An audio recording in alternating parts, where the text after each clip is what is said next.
instead focused on the maroon blockers and artwork on the wall. As I passed mural after mural, I thought, why did I let my mother talk me into this? To prevent a mishap, I took deep breaths. It's only a practice day, I told myself. Don't worry about it. That day wasn't my actual first day at Kingston Hill. I was going for a day to see if we would look deeper into attending the school.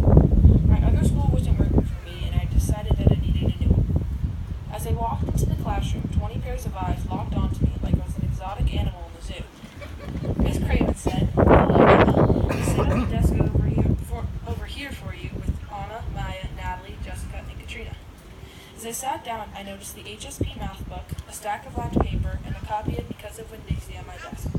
"That is our math book, some lined paper for you to use in the current reading group book," said Miss Craven. Miss Craven was tall, had hazel eyes, and shoulder-length, black, semi-curly hair.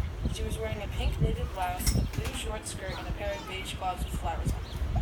I noticed that my pod was by the computers. I saw that there were 4. At my other school, there were about 10 times that amount, but in one room. As the morning went on, I began to feel more comfortable around the people in my pod, and as math started, I forgot about being nervous. During math, I worked on multiplication problems like 60 times 5 and 22 times 6. The math work was about an hour and a half, and we covered 2-digit by 1-digit multiplication, word problems, and some basic fractions like 1/2 and 1/4. During literacy, we read Because of Winn-Dixie, which is about a girl named Opal Bologna who finds a crazy dog in the supermarket who helps her make friends. When they called for lunch and recess, we went out to recess first. At my old school, we went to lunch first, I told Natalie. "Why do we go out to recess first?" I asked. She shrugged her shoulders and said, "I guess we don't have a large enough cafeteria, and we can wait longer to eat than the younger grades," she said. At this point in the day, I noticed the students were being really welcoming, and the staff was, and still are, very nice. I was beginning to like the school and starting to make my decision.